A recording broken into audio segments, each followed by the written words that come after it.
여러분 안녕하세요. 사주명리 왕초보 교실 시간입니다. 이번 시간에는 방압과 삼합에 대해서 살펴보도록 할 텐데요. 우리가 이미 그 지지의 관계에서 합을 살펴보았습니다. 지지의 합이라고 하는 것은 이름이 뭐였죠? 그러니까 육합이라고 얘기했죠.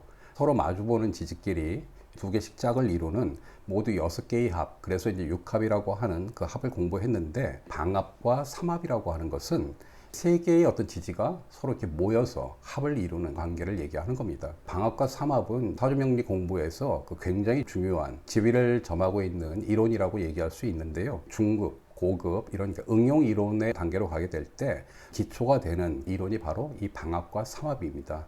굉장히 중요하고요. 지지라고 하는 것은 이 복잡한 땅의 기운이어서 관계들이 좀 많습니다. 이 합이라고 하는 것도 두 개씩 짝을 이루는 육합만 있는 것이 아니라 방금 말씀드린 방합과 삼합이라고 하는 게 있고요. 다음 시간에 공부할 지장간, 지지 속에 숨어 있는 천간의 글자들이라고 하는 그 지장간 안에서 이루어지는 그런 또 이제 암합이라고 하는 것도 있습니다.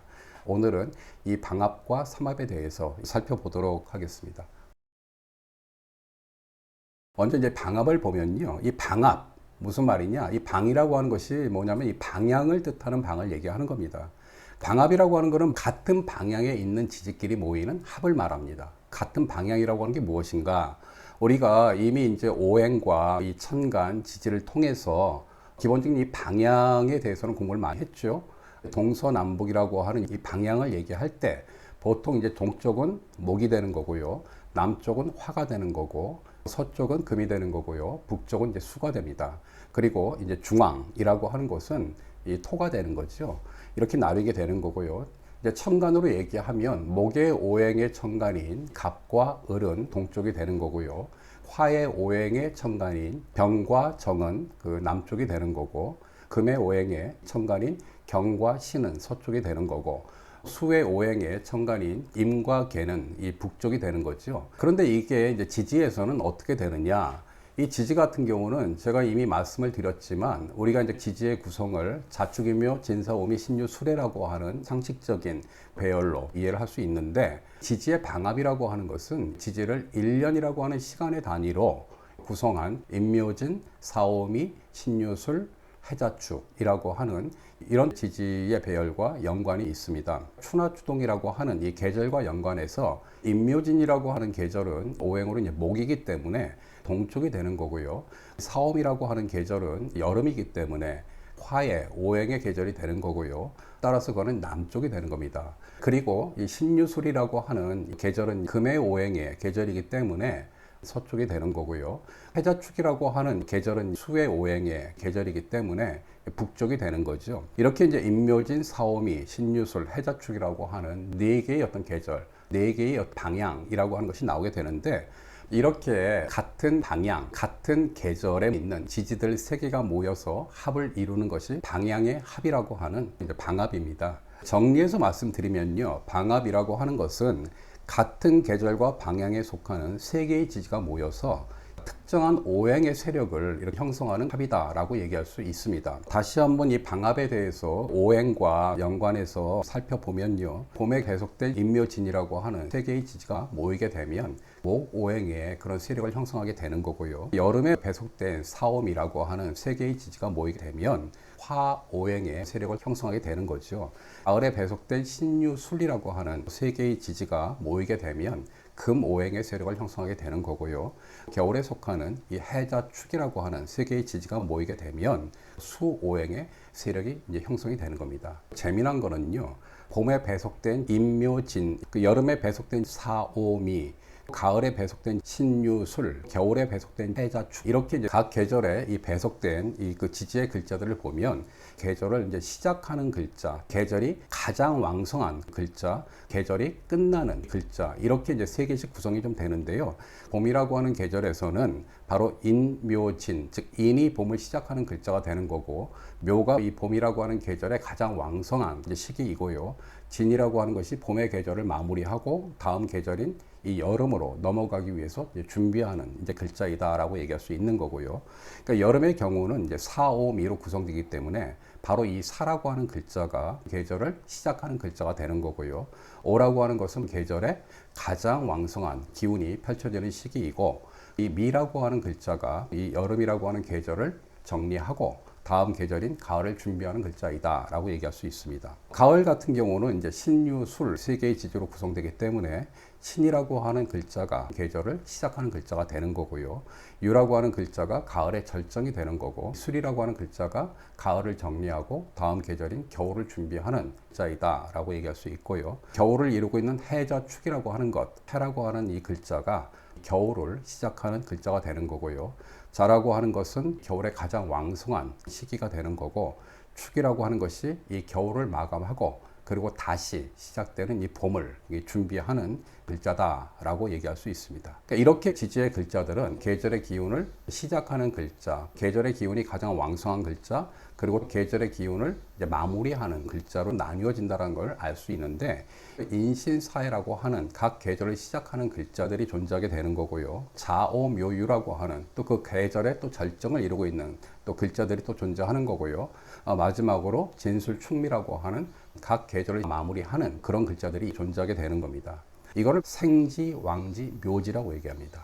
인신사해라고 하는 각 계절을 시작하는 글자들을 시작한다라고 하는 의미에서 날생자를 쓰는 이제 생지라고 얘기하고요. 자오묘유라고 하는 또 각 계절의 가장 왕성한 글자들은 왕성하다라고 하는 그 왕자를 쓰는 이제 왕지라고 얘기하고요. 그리고 진술충미라고 각 계절을 마무리하는 글자들은 죽을 때 들어가는 이 묘라고 하는 글자를 써서 묘지라고, 내지는 또 창고 고자를 써가지고 고지라고도 얘기합니다. 이 내용에 대해서는 뭐 뒤에 다시 한번 좀 자세히 설명을 좀 해드리고요. 네 종류의 방합이라고 하는 것을 보게 된 거죠. 여러분들은 이제 하나 의문을 가지실 거예요. 기본적으로 오행이라고 하는 것은 목화토금수라고 하는 이 5개의 오행으로 이제 구성이 되어 있는데, 그럼 하나가 없는 거죠. 바로 토오행. 목과 화라고 하는 양의 어떤 기운에서 금과 수라고 하는 이 음의 기운으로 이어주는 그런 역할을 하는 토오행은 지금 없는 거죠. 명리학에는요, 화토동법이라고 하는 말이 있습니다. 이건 이제 굉장히 좀 유명한 말이죠. 이 화토동법이라고 하는 말은요, 화와 토는 그 동법, 즉 같이 간다, 가는 길이 같다, 화와 토는 같은 길을 걷는다라고 하는 뜻의 말인데요. 기본적으로 토오행의 이 방합이라고 하는 것은 화오행의 것과 같습니다. 따라서 이제 화오행의 방합인 여름의 합이 바로 토의 바로 방합이다. 그래서 사오미가 토의 방합이다라고 이렇게 이해를 하시면 됩니다. 삼합에 대해서 살펴보면요, 이 삼합이라고 하는 것은 석삼자, 즉 세 개가 모여서 합을 이룬다라고 얘기를 하는 건데요. 자, 앞서 방합이라고 하는 것이 같은 계절, 같은 방향에 속한 합이다라고 했기 때문에 사실 이제 방합 같은 경우는 이해하기 쉽습니다. 기본적으로 이제 임묘진, 사오미, 신유술, 해자축이라고 하는 이런 좀 계절의 순환, 이거를 그대로 따르는 합이기 때문에 비교적 그는 이제 명확하게 나오는데, 이 삼합이라고 하는 것이 이제 조금 복잡합니다. 음식에서도 삼합이라고 하는 음식이 있는데요. 그게 이제 돼지고기, 홍어, 그리고 김치라고 하는 다른 세 종류의 음식이 모여서 합을 이루는 거잖아요. 바로 이 그 명리학의 삼합이라고 하는 것도 좀 비슷합니다. 앞서 방합과 다르게 이거는 다른 계절에 속하는 글자들, 그런 지지들 세 개가 모여가지고 합을 이룬다는 겁니다. 그렇게 합을 이루어서 또 역시 방합처럼 특정한 오행의 세력을 이루는 합, 그것을 우리가 이제 삼합이라고 얘기하는데요. 그럼 이 삼합이라고 하는 것은 이제 어떻게 구성되는가를 보면요, 이것도 추나추동이라고 하는 계절의 논리를 가지고 설명을 드려야 되는데요. 봄에 배속된 인이라고 하는 글자, 여름에 배속된 이 오라고 하는 글자, 가을에 배속된 술이라고 하는 글자, 이렇게 인오술이라고 하는 이 세 개의 어떤 글자들이 모여서 화오행을 만듭니다. 다음으로는 겨울에 배속된 해, 봄에 배속된 묘, 여름에 배속된 미라고 하는 이렇게 해묘미라고 하는 또 세 개의 지지가 모여서 또 목오행을 만듭니다. 그리고 가을에 배속된 신, 겨울에 배속된 자, 봄에 배속된 진이라고 하는 신자진이라고 하는 세 개의 지지가 모여서 수오행을 만들어내게 되는 거고요. 마지막으로 여름에 배속된 이 사, 가을에 배속된 유, 겨울에 배속된 축이라고 하는 사유축이 모여가지고 또 금오행을 만들어낸다. 이것이 바로 삼합의 내용이라고 얘기할 수 있습니다. 마찬가지로 이 토오행은 보이지 않죠. 하지만 그거 역시 앞서의 이 화토동법이라고 하는 논리에 따라서 화오행의 삼합, 이 인오술이라고 하는 것이 토오행의 삼합이다 이렇게 이해를 하시면 좀 되는 거고요. 그런데 여기서도 재미난 사실을 우리가 확인할 수 있는데요. 그거는 뭐냐면 이 삼합에서도 처음 시작하는 글자들의 그룹은 같고요. 그 다음에 또 가장 왕성한 글자들의 그룹도 같습니다. 또 이 마지막 글자들의 그룹도 같습니다. 삼합을 이루는 첫 번째 글자들은 인신사해라고 하는 글자들이고요. 또 이 삼합의 가운데를 차지하고 있는 자오묘유라고 하는 글자들이고요. 삼합의 또 이 마지막을 장식하고 있는 글자들은 진술충미라고 하는 글자들이라고 하는 거죠. 이거는 방합에 시작하는 글자, 또 가운데 글자, 또 그 끝나는 글자와 동일합니다. 그 순서만 좀 바뀔 뿐인 거죠. 따라서 여기서도 인신사해라고 하는 생지의 글자들, 자오묘유라고 하는 그런 왕지의 글자들, 그리고 진술충미라고 하는 묘지의 글자들, 이렇게 또 구분된다라고 하는 것을 알 수 있습니다. 이렇게 방합과 삼합이라고 하는 이 두 개의 합에 대해서 이제 살펴보았는데, 우리가 이 지지의 경우는 이렇게 둥그런 원으로 이해할 수 있다라고 말씀을 좀 드렸는데, 이 보통의 경우 이 아래쪽을 해자축이라고 해서 겨울의 방향, 즉 수의 방향이라고 얘기하고요. 이 왼쪽을 인묘진이라고 해서 이제 봄의 방향, 그리고 이 목의 방향이라고 얘기를 합니다. 그리고 이제 위쪽의 경우를 사옴이라고 해서 여름의 방향, 남쪽의 방향이라고 하고요. 오른쪽을 이제 신유술이라고 해서 가을의 방향, 이 그 서쪽의 방향이라고 얘기하는데, 이게 이제 서양에서 얘기하는 그 방위 표시, 사자 같이 돼 있는 거 조금 다르죠.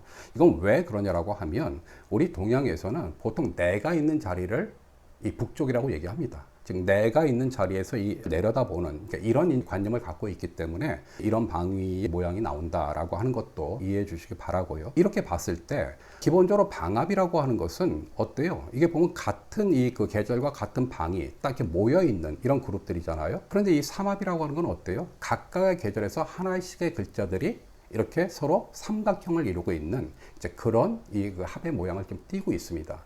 자, 이게 뭘 뜻하냐?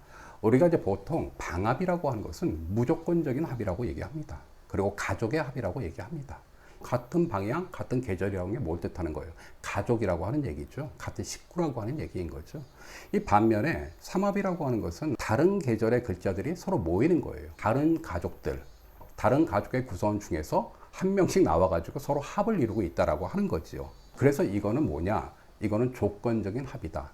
사회적인 합이다 라고 얘기를 합니다. 따라서 어떤 이 합의 강도라고 하는 게 있을 거 아니에요? 보면 이 육합이라고 하는 것도 있고 방합이라는 것도 있고, 그럼 다 같은 합이냐? 그렇지 않죠. 어떤 강도라고 하는 게 있는 거죠. 근데 그 강도는 어떻겠습니까? 당연히 가족의 합이라고 하는 것. 이건 사실 혈연의 합이니까 그거를 뗄 수가 없는 거잖아요. 상당히 좀 강하다. 하지만 그 못지않게 이 사회적인 합이라고 하는 것도 역시 굉장히 좀 강하다. 가족하고만 사는 게 아니잖아요. 사회적인 활동을 하면서 많은 사람들을 만나게 되는데, 어떤 목표라든지 어떤 목적이라든지 어떤 뭐 이상이라든지 그런 점에서는 이 삼합의 어떤 이 강도라는 것도 역시 굉장히 좀 강하다라고 이렇게 말씀드릴 수 있습니다. 방합과 삼합이라고 하는 것의 이제 기본 어떤 개념과 그 내용을 이제 살펴보았는데요. 자, 여기서 이제 하나의 굉장히 좀 이 서른 명리학의 중요한 이론이 이제 도출이 됩니다. 앞서도 이제 살펴보았던 대로 이 방합과 삼합이라고 하는 것은 크게 시작하는 글자와 또 가운데 위치한 글자, 끝나는 글자라고 하는 이렇게 생지, 왕지, 묘지, 이거를 우리가 삼지라고 얘기합니다. 여기서 이제 또 하나 이 지지의 배열이라고 하는 게 나오는데요. 자축, 인묘, 진사오미, 신유, 수레, 그리고 인묘진, 사오미, 그리고 신유술, 해자축이라고 하는 이런 두 개의 배열을 배웠는데요. 또 하나는 뭐냐면 인신사해, 자오묘유, 진술충미, 자, 이런 배열로도 우리가 지지를 이해할 수 있다라고 하는 거죠. 그러면 이 삼지라고 하는 것이 이제 왜 중요한가? 이미 여러분들이 공부를 하셨습니다. 지지의 그 이 음양을 이 공부할 때요. 지지의 음양이 크게 뭐 시간적인 측면, 공간적인 측면으로 나뉘지만, 또 하나는 이 체와 용에 따라서도 구분이 된다라고 했는데요. 음양의 체와 용이 다른 그런 네 개의 지지가 있다고 얘기를 했죠. 바로 여름을 시작하는 이 사, 겨울을 시작하는 해, 그리고 여름의 절정인 이 오, 겨울의 절정인 자라고 하는 이런 네 개의 글자들이 음양의 체와 용이 다르다라고 말씀을 좀 드렸어요. 그게 바로 여기서 나옵니다. 음양의 체가 음인 사와 해는 방합이든 삼합이든 다 어디에 위치하고 있습니까? 바로 시작하는 이 생지에 위치하고 있고요. 그리고 음양의 체가 양인 자와 오는 어디에 위치하고 있습니까? 바로 가운데 자리, 중심자라고도 얘기하는데요. 이 자리에 위치하고 있다는 거죠. 또 하나 중요한 게 있습니다. 그게 뭐냐면은 이미 이것도 지지를 하나씩 설명을 드리면서 말씀을 좀 드렸는데요. 무슨 역마살이니 도화살이니 화개살이니 이런 것들은 이제 앞으로 이 명리학 공부를 하면서 응용 이론에 갔을 때 이른바 이제 신살 이론이라고 하는 데에서 이제 다루게 될 텐데요. 역마살, 뭐 도화살, 그리고 화개살 이게 살자가 들어가니까 좀 뭔가 무서운 것이다 이렇게 이제 좀 받아들이시는 분들이 많은데요. 전혀 그렇게 받아들일 이유가 없습니다. 살이라고 하는 것은 그냥 단순한 어떤 이 좀 명칭일 뿐인 거고요. 그 내용이 뭐냐? 우리가 이제 보통 역마살 그러면은 굉장히 많이 좀 싸돌아다니는 살이다 이렇게 이제 알고 있고요. 그 다음에 도화살이라고 하는 것은 뭔가 좀 끼가 있다.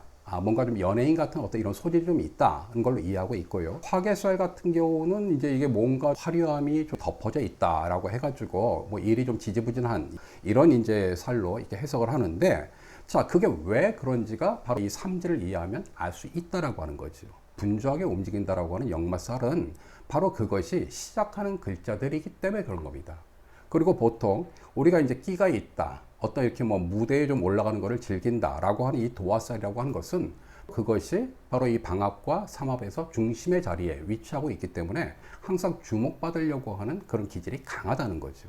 화개살이라고 하는 화려함이 덮어져 있다라고 하는 이런 살은요, 그럴 수밖에 없는 거죠. 왜냐하면 맨 마지막 자리에 위치하고 있는 글자이기 때문에 그런 겁니다.